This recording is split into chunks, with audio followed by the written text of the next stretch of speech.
Suara Rebuan, suara perubahan.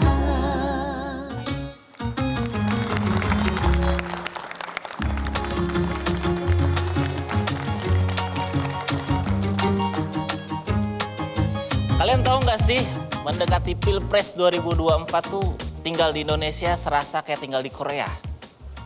Kebanyakan drama. Bedanya kalau di Korea kan yang main drama cewek cantik-cantik. Di sini elit politik. Mana permainan yang nggak cantik lagi. Pernah dengar nggak ada isu wacana presiden tuh mau dibikin 3 periode? Itu kan drama ya, masa 15 tahun ini masa jabatan apa cicilan KPR? Kalau cicilan KPR mah wajar nunggu lama, kan nunggu lunas. Kalau masa jabatan lama-lama mau nunggu apa, balik modal. Ada lagi penundaan pemilu wacananya, terus ada memajukan pilkada 2024. Emang orang Indonesia susah diajak tepat waktu ya? Kalau nggak mundur maju. Harusnya kan on time aja gitu. Kayak acara ini selalu on time, Rabu jam 7. Nggak bisa nih dimundurin nggak ada yang nonton. Dimajuin nggak ada narasumbernya. Orang jam segini aja masih kejebak macet tuh.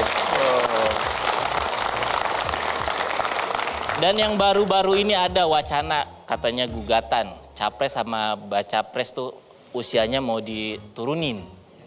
Tahu ya, itu digugat bergulirnya di MK. Ini masalahnya kepentingan buat siapa gitu. Kalau kepentingan buat keluarga masa diurus MK? MK kan Mahkamah Konstitusi, bukan mahkamah. Kok gitu sih? Ya. Coba kita nggak boleh suujon ya. Semua tuh diomongin harus berdasarkan fakta. Makanya ini ada beritanya juga, boleh kita baca dulu. Ada gugatan umur cawapres menguntungkan Gibran katanya. Dibilang kan jangan suujon ya. Nih satu lagi. Sama aja masih makin suujon ya. Boleh satu lagi coba beritanya, siapa tahu beda nih. Batas usia capres dan cawapres bukan isu konstitusional. Itu yang menjadi gugatan ya. Boleh tepuk tangan dulu untuk berita-beritanya. Kalau yang masih wacana memang sebaiknya kita cuekin aja gitu. Tapi kalau yang udah menjadi hal yang patut dibicarakan saat ini, itu yang menjadi concern kita gitu. Gugatan batas usia cawapres dan capres bukan isu konstitusional, makanya nggak perlu itu genting segera dilakukan. Lagi-lagi itu bukan isu keluarga yang harus diurusin MK, ya nggak? Iya, jadinya harus kita yang mikirin nih, perlu apa enggak sebenarnya. Kalau nggak perlu mah ya udah, kita mending ngurusin yang lain gitu, ngurusin saya nih. Wah.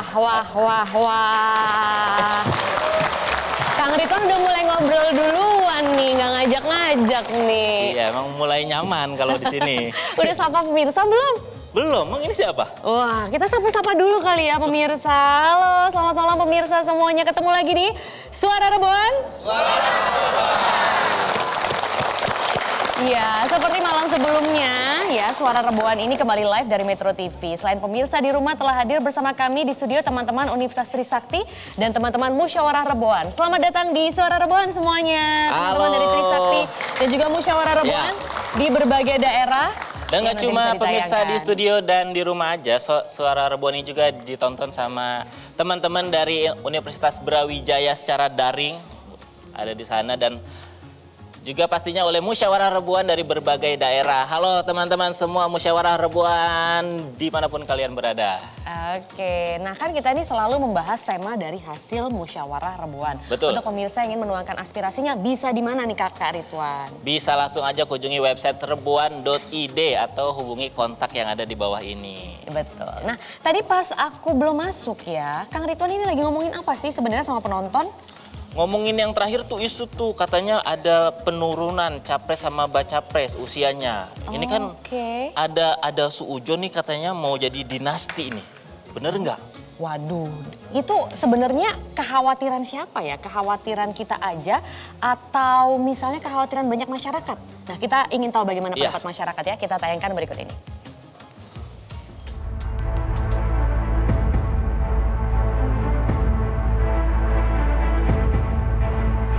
Pesta Demokrasi 2024 tinggal hitungan bulan.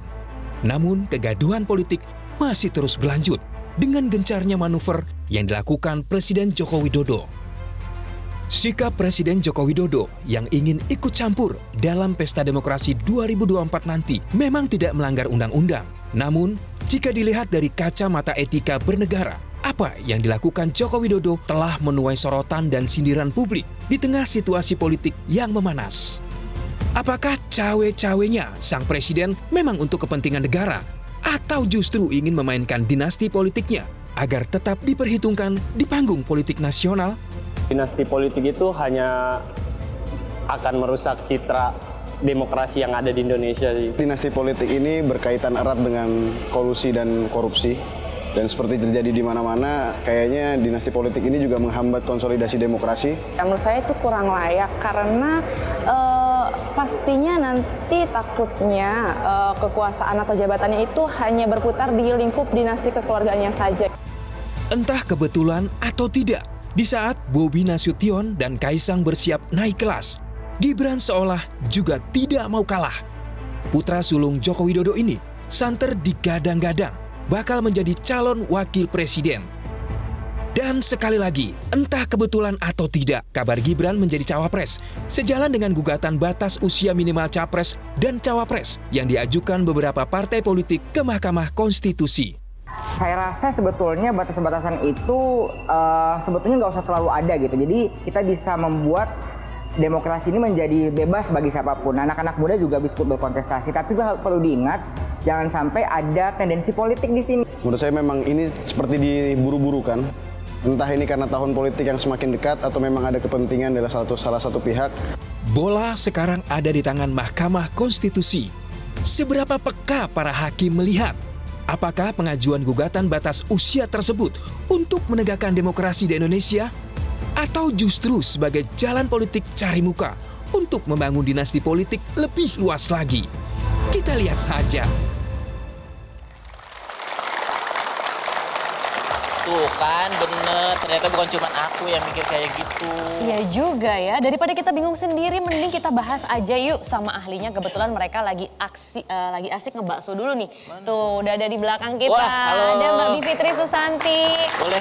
Yang juga merupakan pakar hukum tata negara, juga saksi ahli di sidang gugatan batas umur cawapres. Dan juga ada Bang Ray Rungkuti. Selamat bergabung di Suara Rebuan. Boleh kesini dong Mbak Bibit dan juga Bang Ray. Silakan bergabung. Bapak Ray Rangkuti. Malam-malam kita diskusi bahas yang lagi panas nih sambil minum teh panas. Cocok teh kali panas. ya. Habis tabrakan Ibu. Batuk nih, polusi udara. Jadi nih Ibu nih sebagai ahli hukum tata negara, kenapa menggugat batasan usia capres dan cawapres? Sebenarnya yang menggugat bukan saya. Jadi justru yang menggugat batasan usia itu adalah kader-kader PSI. Iya, jadi mereka yang menggugat dan justru saya menjadi ahli untuk kalau istilahnya itu pihak terkait dari Perludem untuk menolak justru. Kita mau bilang jangan dikasih. Karena kalau yang PSI dan kawan-kawan sebenarnya ada 2 gugatan ya. Ada permohonan bukan gugatan kalau di Mahkamah Konstitusi. Nah 2 permohonan itu satu dari PSI, satu lagi dari ada beberapa orang lainnya. Dan sekarang banyak pihak terkait yang meminta Mahkamah Konstitusi justru menolak permohonan itu. Nah Ibu sebagai yang menolak. Yang menolak. Kenapa Ibu seujon juga ya kayak saya ya? Karena nggak benar juga. Maksud saya seneng banget kalau anak muda bisa maju. Nih di sini anak muda keren banget. Tapi kan memperdebatkannya bukan di lembaga yudikatif dong. Iya. Itu kan keputusan politik. Jadi bukan nggak isu tepat konstitusional. ya bibitnya itu? Nggak tepat untuk dibawa ke Mahkamah Konstitusi. Dan kayak buru-buru aja gitu ya. Iya, mepet-mepet. itu yang bisa Tapi kita dicurigainya juga di situ. Kasih tahu Tuh nih kan Mbak seujot Bibi sama kayak saya. pemirsa dan juga teman-teman yang ada di sini bahwasanya kita masih ada salah satu narasumber lagi OTW nih ke sini. Bang Rocky Gerung akan segera bergabung sama kita, biasalah. Orang sibuk habis diperiksa sama polisi. Iya, biasa nih mau ngadepin mahasiswa ini dia. Oke, semoga nanti bisa segera bergabung ya di sini. sama Nah, kita. jadi Mbak Bibit sebenarnya siapa sih yang diuntungkan dengan adanya gugatan ini? Jika dikabulkan, apa moderatnya bagi penyelenggaraan pemilu kali ini, Mbak? Jika dikabulkan yang diuntungkan pasti cawapres dan capres, tapi yang jelas ada cawapres ya, yang berusia di bawah 40 tahun. Karena yang diminta untuk diubah itu adalah batas usia capres dan cawapres, karena dianggap satu paket. Sekarang itu batas minimumnya adalah 40 tahun. Nah, PSI dan kawan-kawan minta supaya minimum 35 tahun. Jadi yang diuntungkan pasti yang akan mengajukan cawapres atau capres yang berusia di bawah 40 tahun itu. Yang dirugikan sih kalau menurut saya publik ya. Maksud saya gini, itu tadi ya, saya sih setuju anak muda maju.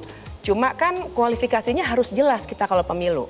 Artinya kalau memang mau dilepas dari segi usia, harus ada ukuran lainnya untuk menjadi filter buat kita untuk memilih atau tidak memilih orang. Itu adalah rekam jejak. Nah itu tuh nggak diatur sekarang ini di dalam undang-undang. Jadi kalau diputus oleh MK, dilepas saja entah 35 tahun, entah menurut saya sih sekalian aja sama dengan usia memilih gitu ya. Tapi kalau nggak dikasih pagar lainnya, menurut saya yang dirugikan sebenarnya publik. Karena kita jadi nggak punya filter tentang seseorang yang sudah matang berpolitik.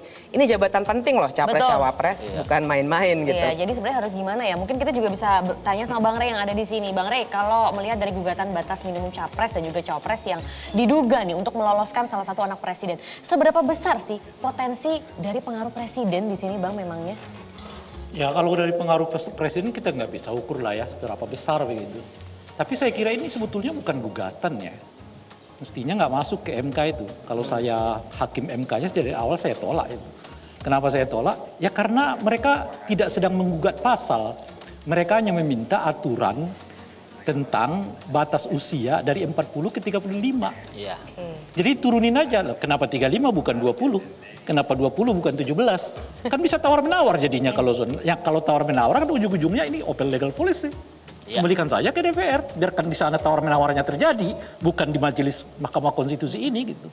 Nah oleh karena itu sejak dari awal saya mengatakan ini mestinya sudah dinyatakan ditolak oleh Mahkamah Konstitusi. Karena para penggugat ini atau para pemohon ini tidak sedang menguji konstitusionalitas sebuah pasal. Mereka hanya meminta usia diturunkan.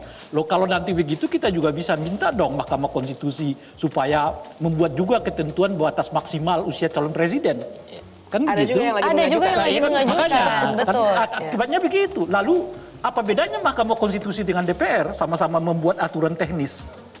Berarti intinya tuh sekarang masih salah kamar ya posisinya. Menurut saya. Ya, tapi kan sesuai. tetap diuji oleh Mahkamah Konstitusi. Apa nanti keputusannya gitu. Kalau Mahkamah Konstitusi masuk pada ketentuan itu, tidak ada lagi bagi Mahkamah Konstitusi alasan untuk mengatakan misalnya presidensial threshold itu urusan open legal policy.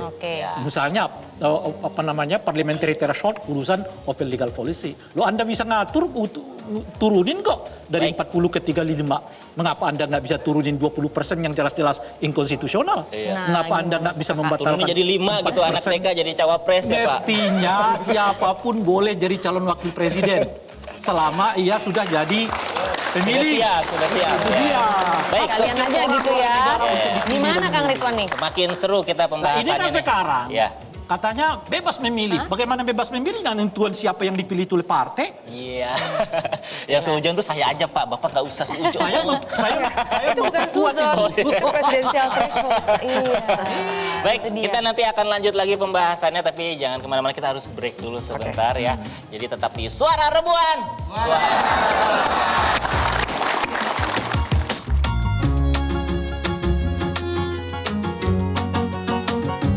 Jelajahi cara baru mendapatkan informasi. Download Metro TV Extend sekarang.